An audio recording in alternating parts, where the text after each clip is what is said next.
బనేడు శాతం అవుతుందిరా. కాదు కాదు కాబట్టి మా చెల్లెలు ఇంటికి 10 రోజులు ఉండదు. తాగు ఇక నీ జామాన్ తాగుతా దొంగ మొక్కందన సావిగా. నన్ను కాదనే పోతున్నావు కదా, పోతే నీ మీద ఒట్టేపో. నీ ఒట్టు నా చుట్టూ కూడా తాగది పో. కూర్చోవద్దామంటే సందులు లేవు కదా. పెండ్లాలు పని చెప్తే చెల్లెళ్ళు ఇంటికోవాలి. అమ్మ వాళ్ళని అత్త మంచిగా ఉండే బాగా పడుతుంది.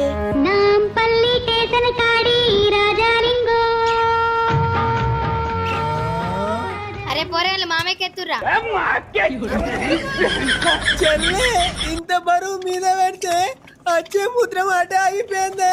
ఏం కాదురా, దవాఖాన మూత్ర పైపులు వేడిచి మూత్రం మొత్తం తీపిస్తా. మోయి ఫస్ట్. చల్ దీని కొంపలకు రావద్దు.